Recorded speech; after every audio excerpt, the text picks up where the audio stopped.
uh, Indigenous and white settler encounters in early Oakland County. Tonight is our second lecture in a four-part series, Our Indigenous Heritage. Last month, special guest speaker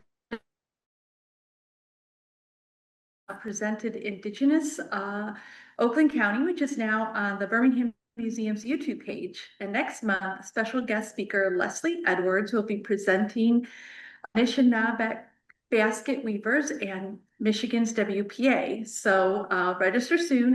It's up on the site now. As we begin this program tonight, the Birmingham Museum would like to recognize the Indigenous heritage of the land we occupy in this moment and honor the Indigenous people who have lived here in Oakland County. We invite you to join us in acknowledging the Anishinaabe, the Odawa, Ojibwe, and the Potawatomi, who occupied this land at the time of European settlement, and the Indigenous peoples who preceded them. And before I start, I do want to give a little heads up. Because of the material, especially pertaining to the Indigenous peoples in these encounters, this talk may contain potentially harmful or difficult content that reflects outdated, biased attitudes and opinions that are preserved for their historical significance and not for any endorsement of such views or events. Where it does not affect the content, I am being intentional in my language to use more accurate, dignifying, and respectful words. Where necessary, such as the name of an organization or a quote from an original source, the original terms are used. All right, so tonight I'm going to talk about three individuals, Chief Tonquish, Major Oliver Williams, and Cornelia Hunter Smith. To begin, here's a quick rundown of the three treaties between the U.S. federal government and the Indigenous people who occupied this land at the time of European settlement. These affected Oakland County and the people being discussed tonight. Now, there were other treaties after these, but they're not being covered tonight because they fall out of the scope of our talk. So we won't be talking about them. Now, the first one is 1807, the Treaty of Detroit, transferring 5.5 million acres of land from the Odawa, Ojibwe, Wyandot, and Potawatomi. The tribes did retain hunting and fishing rights on the land and were given reserved areas for the tribes to live within the ceded territory. There were two reserved areas set aside in Oakland County, both in Southfield Township, the Tonquish Reservation and the Saginaw Reservation. The land ceded to the United States in this first treaty can be seen here in the yellow area of the map. In 1819, the Treaty of Saginaw between the U.S. and the Ojibwe, Odawa, and the Potawatomi transferred another 6 million acres of land to the U.S. with the promise that the tribes continued to retain hunting and fishing rights. The U.S. also promised to provide blacksmiths and tools to help the Indigenous people take up farming. The land ceded in this treaty can be seen here in the center blue area of the map. In 1827, the Treaty of St. Joseph's between the U.S. and the Potawatomi was designed to consolidate the Potawatomi reservations and move them away from the Detroit to Chicago Road, which was at the time the main thoroughfare to the west. The Tonquish and Saginaw reservations were ceded in this territory, and the Potawatomi residing in Oakland County were removed to the new reservation located along the border of Kalamazoo and St. Joseph's counties. Now, when it comes to ownership of land, the Anishinaabe and the Europeans coming to the New World had different views. The Anishinaabe, the Odawa, Ojibwe, and Potawatomi view the land as a sacred living being which cannot be owned, bought, or sold. It belongs to every living thing. The right to use the land is viewed in the same way as one has the right to use water, sunlight, or the air. Land is a communal resource to be cared for and used for the benefit of the entire community, which includes all humans, plants, and animals. And it's everyone's responsibility to act as a steward of the land for future generations. Gift giving also plays an important role in Indigenous culture. Gifts are given as a thank you for asking permission, to ask for help or advice, for celebrations and ceremonies, and many other things. Gifts of tobacco are even offered to Mother Earth before harvesting plants for medicine or food. or to the spirit of an animal when hunting. The tribal leaders who signed the treaties saw them more as exchanges of gifts for the right to share use of the land, not as payment for the ownership of the land. Europeans had a different view of the land. They believed that it was an object to be owned, bought, or sold. This view was partially shaped by the Catholic Church in its 1493 Doctrine of Discovery. The doctrine stated that any land discovered by a Christian nation was the property of that nation, and that Indigenous people only had the right to occupancy. In 1823, the U.S. Supreme Court case Johnson versus McIntosh established into U.S. law the belief that Indigenous Americans did not own their own land. The ruling, written by Supreme Court Justice John Marshall, was based on this doctrine of discovery. It wasn't until 2003 that the Catholic Church, under Pope Francis, finally repudiated this doctrine, which had shaped property laws and Indigenous rights worldwide for many centuries. Now, our first story tonight is about Chief Tonquish and the incident that led to his and his son's death, and how throughout the decades the story changed. In 1819, two articles appeared in the Detroit Gazette. The first article appeared in the May 28, 1819 edition and was titled Indian Outrage. This outrage was over the death of Thomas Sargent by an unnamed Indigenous man. The description is just a paragraph and states that a man, quote, went to Mr. Sargent's to get a loaf of bread. After leaving the house, he was met by a small party of Indians who demanded which he refused. A scuffle ensued, which was heard by Sargent, who immediately went to the assistance of the man, and while endeavoring to release him from those who were striving for the bread, an Indian leveled a gun at him, which misfired. On seeing the attempt of the Indian to shoot him, Mr. Sargent retreated to his house, but was fired upon and severely wounded between the shoulders. The second part, stating that it was written after the type was set but before the paper was pressed, said that a group of white men pursued the Indigenous men when they attempted to flee, and two of the Indigenous men were killed, including the man who shot Sargent. 6 were captured and two made their escape. The paper did not report that Sargent died later from his wounds, which he did. Now, this article gave very little detail and was not widely distributed to other papers outside of this area. But what makes this article interesting is that the article printed on this same incident in the next week's paper, which was picked up by several national and local papers.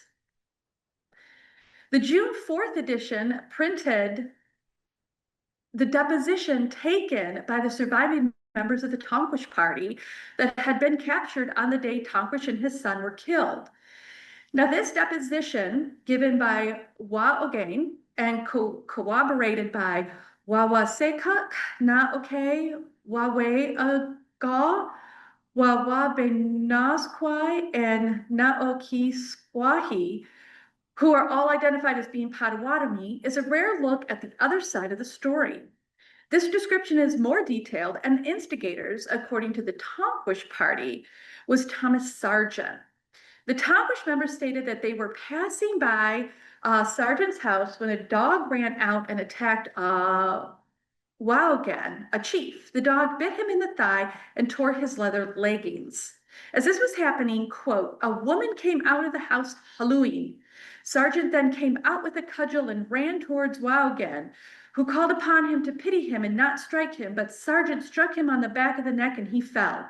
On this, old Tonquish, the chief and brother of Waogan, threw down his gun and bundle and ran up much irritated, but was held by Waogan and prevented from avenging the blow. He said he was only stunned and requested the party to go on. The son of Tonquish, who was standing by and saw the blow, ran to the place where his father had left the gun and was seen by Sargent in the act of taking it up, who immediately turned, as was supposed, to retreat when Tonquish's son fired at him and wounded him, unquote. Now, Waogan explained that there was some disagreement on what to do next. Waogan wanted to take the son to Detroit for the shooting, but Tonquish refused to give up his son. It was decided then that Tonquish and his son would go on up along the Rouge River and the rest of the party would follow slowly behind. They traveled about 10 miles and encamped on Pine Creek. The next day, Weogan states that, quote, they fell in with a party of Americans at a branch of the Rouge River who tied the arms of the Indians and unloaded their horses, leaving the effects on the ground. The American party and the prisoners then set out on their return and had proceeded about 150 yards when they met Tonquish and his party and fired upon one of them, Wewe Secook, and missed him. On this, Tonquish's son ran off, and while endeavoring to escape, he was fired at twice and missed. A third gun being fired at him, he fell dead. Weogan then called the other Indians back, who were also endeavoring to escape, when Tonquish, returning to Weogan, was shot by John McComb without any provocation on the part of Tonquish. Weogan and 5 other Indians were then taken prisoner to the house of said McComb on the Rouge River. End quote. Now, after the deposition, the Gazette added new statements to counter this deposition. The paper wrote that, quote, several people gave statements in that the scuffle had actually started because the Tonquish party had tried to steal bread from a man who was never identified, and not because of a dog. The article said that, quote, Sergeant's dog did seize the Indian by his legging, but on his throwing him down the cellar, the Indians went off, and on falling in with the man above, mentioned they attempted to rob him when the scuffle brought Sergeant to his assistance, unquote. The paper also added the statement of Sergeant's mother, who said that, quote, after he fell, she ran to his assistance and seized an Indian by his arm as he was standing over her son in the act of stabbing him. She arrested his arm and was knocked down by the Indians, unquote. As for the deaths of Tonquish and his son, the paper said, and again, quote, all who were present with John McCombs when he overtook Tonquish and his party agree in saying that the Indians gave the war whoop when they were overtaken and that they fired at a man of the party who was in advance of the rest. Tonquish and his son were fired upon in attempting to make their escape, unquote. Now, while the Gazette did give the Tonquish's tribe a point of view of the incident, the paper told their readers that only one view was to be believed. The paper passed judgment when it declared, quote, by the statements, it is proven conclusively that the Indians were the aggressors and that the quarrel arose from their attempting to rob a man of his bread and not from the attack of the dog as stated by the Indians, unquote. Now, Tonquish and his son were buried along what is now Tonquish Creek, and what was left of the Tonquish party built a wooden structure over the graves. Sometime around 1837 to 38, some boys opened the graves and stole the gun barrel and other personal ornaments belonging to Chief Tonquish. This account is found in Melvin Osbin's article, The Story of Tonquish, printed in the Pioneer and Historical Society of the State of Michigan report in 1886. Osbin placed the now unmarked graves under a plowed field on what was in his time, the Dimmick Farm. Now, the story of Tonquish covered several stories about Tonquish, along with the story of his death. These stories painted the Tonquish tribe as the aggressors in all the different scuffles, and yet always were bested by the pioneers with whom they attacked. Osbin described Tonquish as arrogant and, quote, indifferent to the rights of the whites, unquote. He also stated that when the men were at home, the Indians frequently came off second best. He says, quote, one of 2 incidences will illustrate the manner in which our hardy pioneers repelled these acts of lawlessness, even when confronted with superior force, unquote.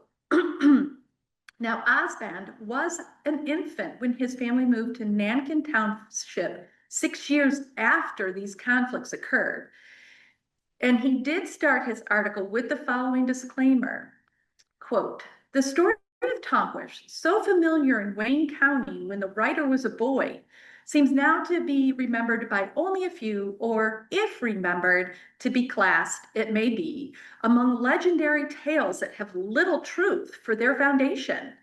And the absence of any mention of it in the literature of the locality would seem to justify such a classification.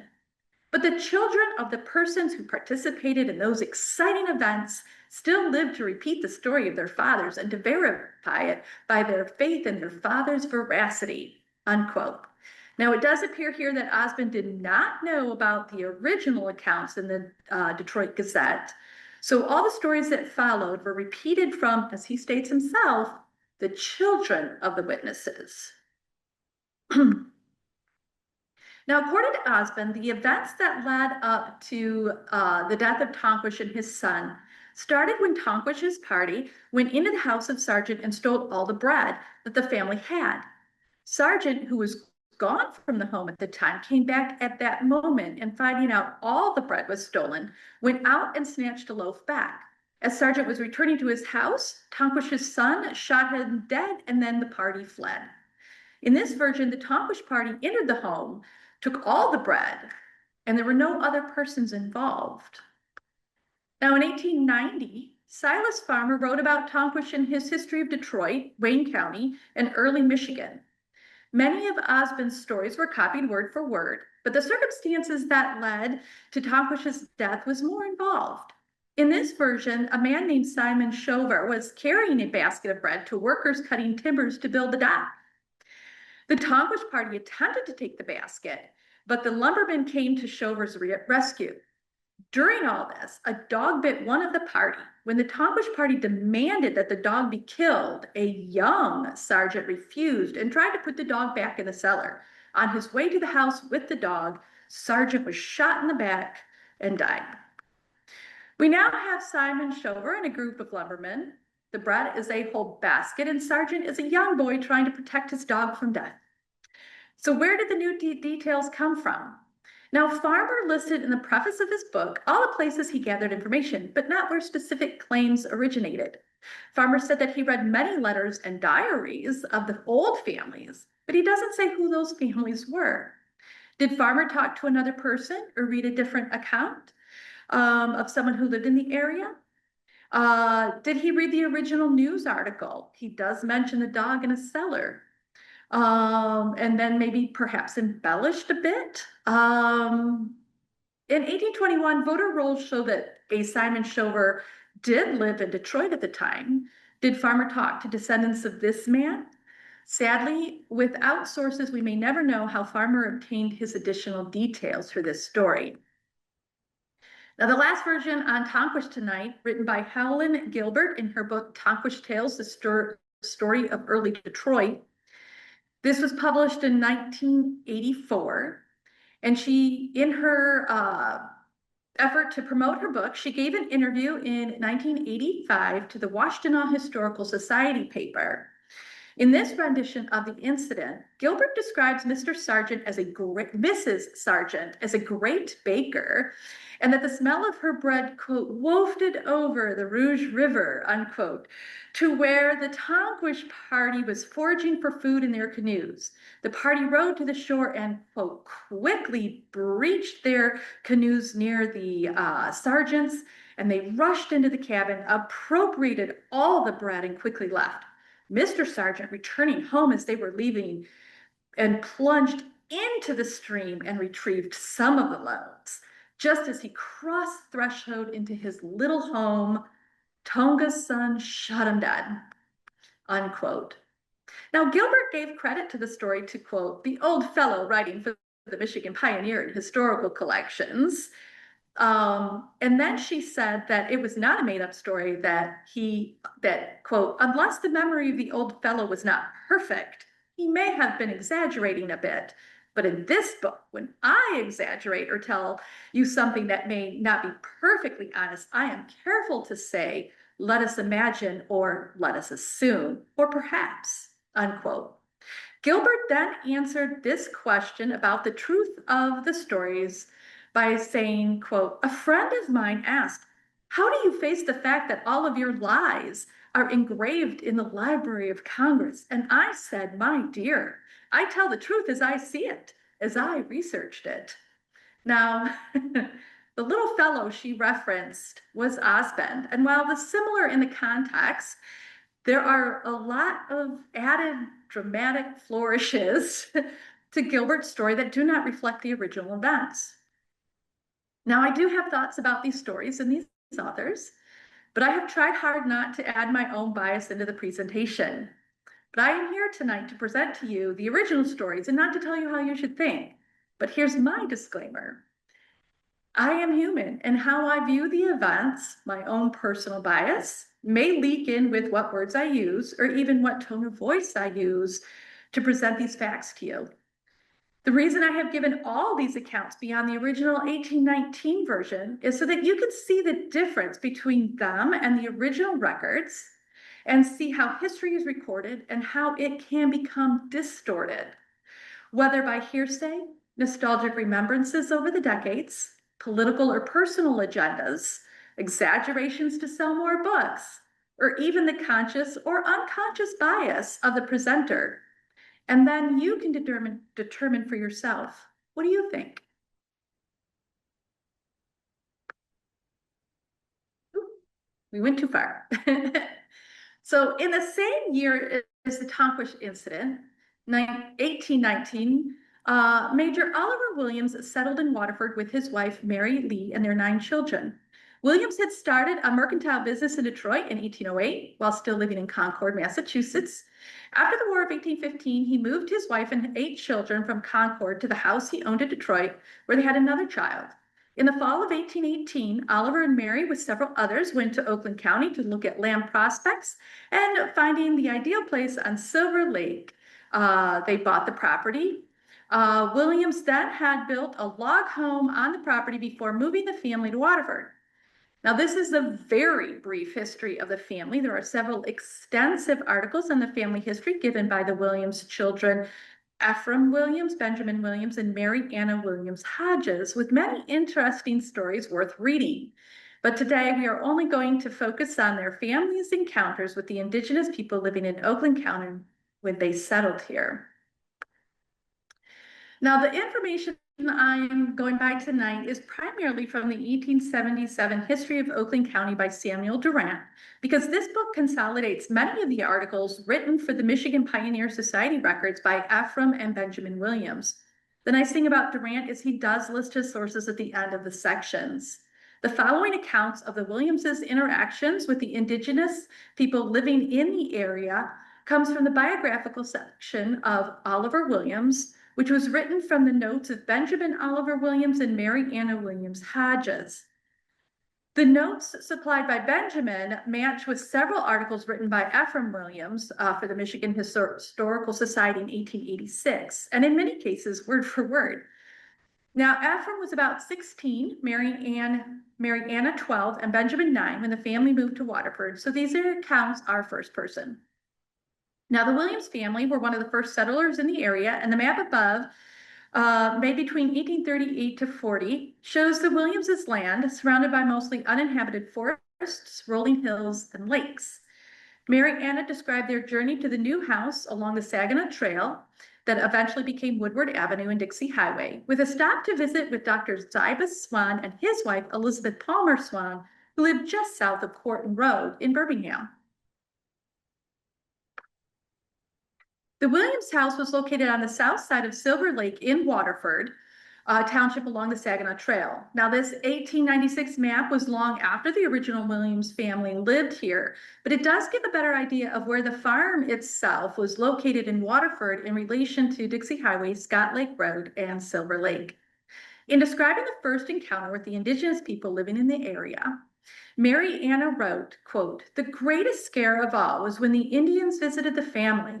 They were encamped at various places in the neighborhood and came to pay their respects to the Yankees and become acquainted with the newcomers.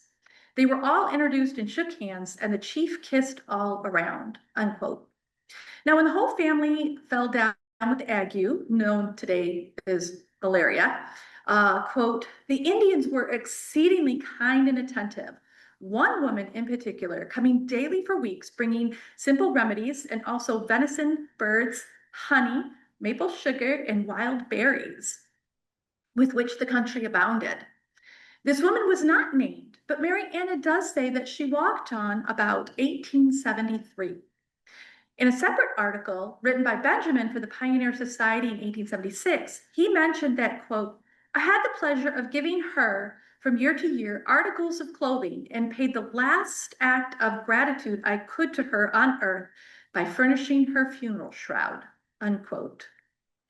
Now, all three siblings tell how this woman's husband, Wamigan, was killed in a fight with a bear in 1824, and that he was buried on the Williamses' farm.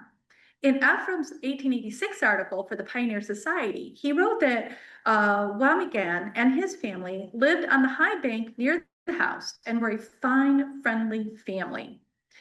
Ephraim gave several details about the bear fight and explained that Wamigan had died from his injuries and exposure to the cold. It took 2 days for Wamigan's sons to find his body, and they, along with Ephraim and a brother, took a sleigh with horses and brought Wamigan back to the farm for burial. Ephraim ends by saying the grave was always protected and was still there. So this would be 1886. Now, I cannot talk about the Williams family without mention of Chief Sashabaw. There has been discussions about whether Sashabaw existed, if the name is incorrect, or if his story is just a legend. Now, Ephraim and Benjamin never mention Chief Sashabaw in their articles, nor does Sashabaw show up in Durant's biographical of Oliver Williams, but there is mention of him in the Independence Township chapter of the Durant story. In this section titled Incidents, Oliver Williams is said to have had a special bond with Sashabaw, an elder chief of a local tribe that used the area as a hunting ground. When Sashabaw walked on, according to the story, he was buried on the Williams farm, and that his half-brother, Wamigan, who was killed by the bear around 1824, was buried next to him. The story of Wamigan and the bear is repeated again in this section, giving the names of Wamigan's sons as Keokwam, Masquat, and Asabam. This section is attributed to Mary Ann Williams Hodges and several other settlers from that era. Now, since this account was written, the story of Sashabaw has at times been blended with that of Wamigan, where Sashabaw is killed by the bear and then buried next to Wamigan. But in this 1877 record, according to those who remember him, Sashabaw was elderly and had walked on before Wamigan.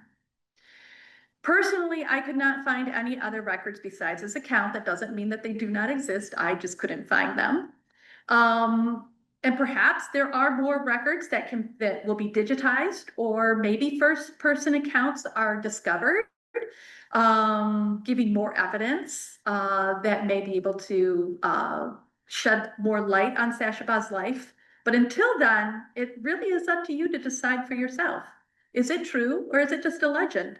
Is Mary Anna a trustworthy source, or could she be misremembering those early days? Is the story true, but the name is mispronounced or misspelled?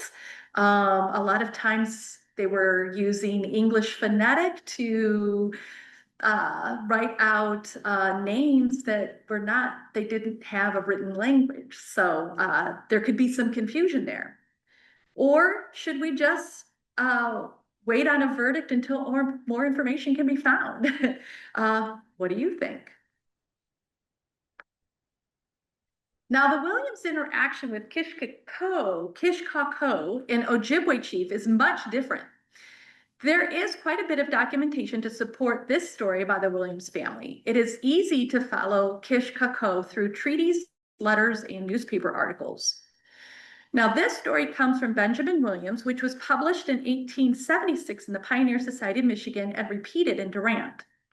Quote, in the fall of 1820, the Indian chief and tyrant of all the Sashabaw bands, the dreaded Kishkorko, encamped on our farm, and accompanied by his old men counselors and a bodyguard of armed braves, came to the house and demanded to be furnished with 2 barrels of flour and 1 of pork, which we did not have. But after a smoke from a pipe of peace, one of which my father had, and a few speeches that were interpreted by a Mr. Riley, my father freely offering them what the Great Spirit had given us from the earth, consisting of corn, potatoes, and pumpkins then in the field, Kishkorko ordered about 20 men and women to go with Riley and my oldest brother and gather what was necessary to feed them, and then proceeded to name my father, calling him Che Pontiac, a title meaning an important person, and adopted him as a brother, saying our family should belong to his people, which was solemnly confirmed by a shaking of hands by all the old men with every one of the family, and kissing each on the left cheek. After another smoke all around, including father, each taking a few whiffs from the two long-stem pipes, one of which was Kish Korko's, both passed around by his pipe bearer. Each of the old men was presented with a plug of tobacco by Pontiac, and the chief with a double portion and some more for distribution among his braves. Then this solemn council broke up, and from that day, no member of our family ever lost anything by theft or was treated with any indignity by Indians from the Saginaws, although we became the pioneer settlers of Genesee, Saginaw, and Shiawassee counties, unquote. Now, after Kishkaka left, Williams did write to Lewis Cass to ask for reimbursements for the crops taken by the crew. Kishkaka's entourage, which was returning to Saginaw after traveling to Detroit for the yearly treaty payment, was provided food while in Detroit, but none for the trip home.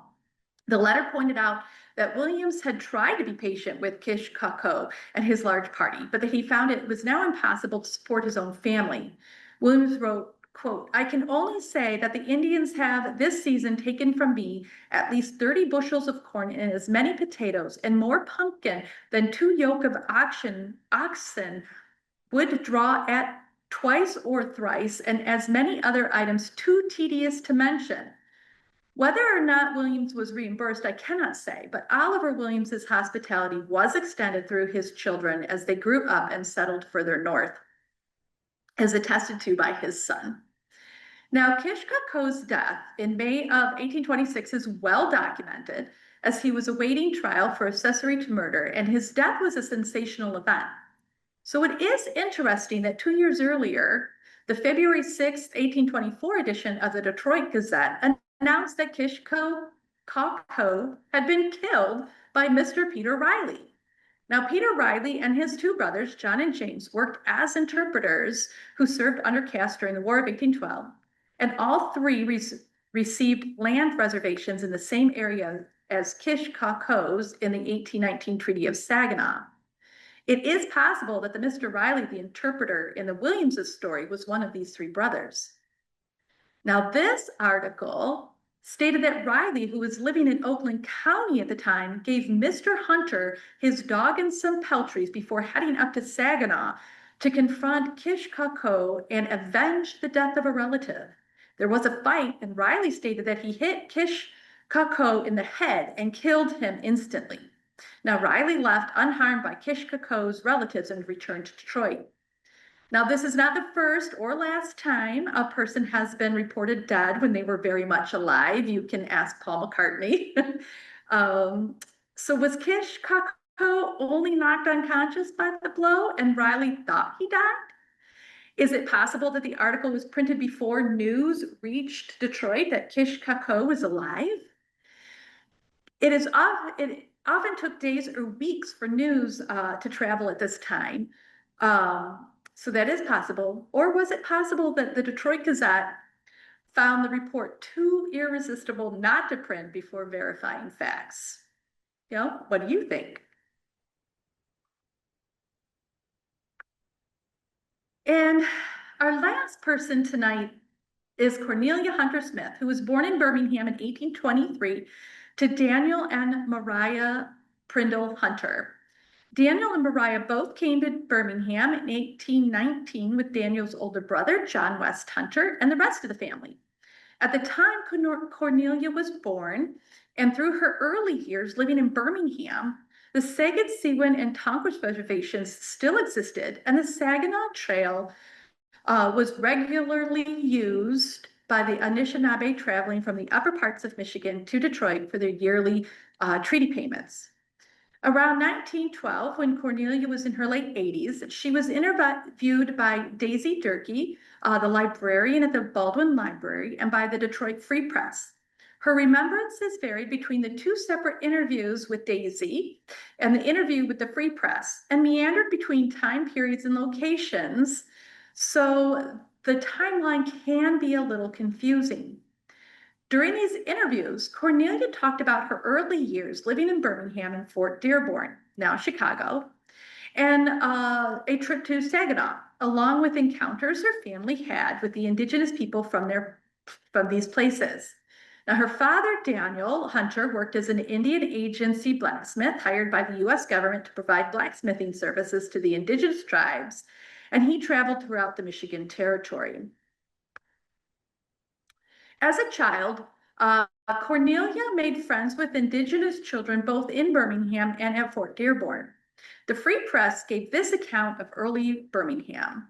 Quote, "The 200 children, Emmeline and Cornelia, attended the first school ever erected in the township. This was a small log building situated on the farm of Dr. Ziba Swan. It stood less than a mile north of the center of Birmingham, and every village child walked this distance twice a day. Bands of Indians used to camp opposite the schoolhouse under the tall trees. The Indians always stopped to visit with Cornelia Hunter, but used to stare at Emmeline's red hair so much that the child was greatly frightened at the sight of an Indian and always used to run home at top speed. One day, 4 Indians visited Cornelia at the schoolhouse. At the close of their half-broken chat, one of the Indians caught Wootsia Papoose, Indian for daughter of Wootsia, blacksmith, as they called her, and took her home, whooping and yelling all the way. Cornelia was given to her mother, and the Indians made quite a visit with the Hunter family," unquote. Now, for reference, the word for blacksmith in the Ojibwe People's Dictionary is awash tuya, and in the Potawatomi Dictionary, it is wishtiya. So pretty close. Not quite, but pretty close. Now, both the school and the Swan home were located along the Saginaw Trail, close to Porton Road. And this is the same Swan family from the Oliver Williams story. We don't know exactly where the Daniel Hunter family lived at the time, though the Free Press does give an indication. Quote, "Hunter took up what became the Jenks Farm, northwest of Birmingham, from the government. Here he made traps which were either shipped or given to the Indians as they traveled over Woodward Avenue, then the Indian Trail. Later, Hunter went to Saginaw before any white people arrived. He carried on the same business as government blacksmith, receiving appointments every 4 years," unquote. Now, an 1857 property map shows that the Jenks' family owned plots in the southwest corner of section 26, so right around 15 in Covington Roads today. Now, very little is said about Saginaw, other than that Daniel Hunter went to Saginaw before any, quote, white people arrived, unquote, and that, quote, "the Hunters at one time went through to Saginaw. On their way, they passed many of the bark huts of the Indians. Some of these were very neat and toasty inside, as nice as a white person would keep them. They used to hang rabbit skins upon the walls." That is from the Daisy Durkee interview. Now, there is much more written about the family's time at Fort Dearborn. Cornelia remembered going to school with the indigenous children and stated, quote, "The little Indian boys and girls were very good during school hours, but as soon as recess came, they were so glad of the action that they romped and tore, whooping and yelling and having a great time," unquote. Several stories about the indigenous women who lived around the fort were also recorded in the several interviews. Quote, "One of the women had a little baby, which she carried on her back in the usual indigenous fashion. Mrs. Hunter, Cornelia's mother, made a little dress for it, such as she made for her own children. The Indians were so pleased that they would do anything for Mrs. Hunter. They would bring fish and game and feathers from the wild ducks, so Mrs. Hunter had plenty of pillows and a feather bed. Some of the women were fine seamstresses. They would sew the narrow tape on their white skirts in rose or in fence pattern. Sometimes these braids were colored. They would also decorate broadcloth in the same way. One woman in particular was very proud. Just at the sign of her proud head, the other women would withdraw from her presence. She married a man who was part French." End of the quotes. Now, on the return trip from Fort Dearborn to Detroit in 1837, Cornelia recalled their covered wagon being led by indigenous guides. She said it was a very cold trip, and she remembered that, quote, "the blanketed Indians who guided the wagon, mostly over unknown paths." So there are more stories about Cornelia's family and the Indigenous people with whom they interacted, but this is where the timelines become confusing, as many do not fit with the Fort Dearborn timeline, which is very well documented. In the Durkee interview, Daisy Durkee, Cornelia says that the whole family moved to Dearborn when she was 5 years old, around 1828, where they lived for 8 years, while the Free Press wrote that Daniel went for 4 years before sending for his family, where they lived for another 4 years, and then returned in 1837 when Daniel's contract was up. In both accounts, Cornelia is said to be, quote, the first white child, unquote, at Fort Dearborn, and that she, quote, well remembers Chicago 8 years before any white people had come there to settle, unquote. In the case of Fort Dearborn, which is now Chicago, this doesn't fit. See, even before Fort Dearborn was built in 1803, several well-documented families lived in the area. During the War of 1812, the fort was burned down, then rebuilt in 1816. Settlers continued to move in the area, and in 1833, the town of Chicago was incorporated with a population of 350 people. By 1837, the time that Cornelia was supposed to have been leaving, the population was over 4,170, and it was now the city of Chicago. The road between Detroit and Chicago, the main line west, was well-traveled and even had postal service. In 1828, the fort, which was closed down in 1823, was re-garrisoned due to the war with the Winnebago, the year Cornelia turned 5, and then decommissioned in 1837 and deeded to the city of Chicago the year that the family was supposed to move back to Birmingham. Now, Fort Dearborn was open during the time that Cornelia said the family lived there. But descriptions given by Cornelia, including her being the first white child and the family being there 8 years before any white settlement, along with other statements such as how her father built the blockhouse structure in the fort and that only a few fur traders were stationed at the fort and occasionally a few friendly Indigenous people were housed, do not fit with what is documented for Fort Dearborn. However, Fort Saginaw may offer a better fit. The Free Press stated that, quote, in 1825, Daniel Hunter was appointed by the U.S. government as one of 3 men to journey to a site of a new settlement. In those days, the government sent men, a farmer, a blacksmith, and a physician, into unknown country to pave the way for civilization. Now, for reference, Fort Saginaw was built in 1822, but abandoned in 1824 due to malaria outbreaks. The mosquitoes were horrific. The fort was then sold in 1825 and used by fur trappers and traders. There was a very, very small settlement, but the majority of the population in the area were Indigenous tribes. The area of Saginaw was platted in 1823. However, the settlement really did not grow until about the mid-1830s. By 1835, only 24 plots had been sold. Now, there is also documentation to support that Daniel either traveled to and from Saginaw or the family lived there for the 4 years before going to Fort Dearborn. The 1830 census places Daniel in Oakland County, close to Birmingham, with a household of 9 people, and this could be the Jenks's farm mentioned in both accounts. A digitized Department of War record for 1831 shows that Daniel Hunter received payments in Detroit for his work as a blacksmith with the Michigan Indian Agent Superintendency, Detroit Sub-Agency, and this covered all of Michigan, Lower Peninsula, including Saginaw for the Indian Agency.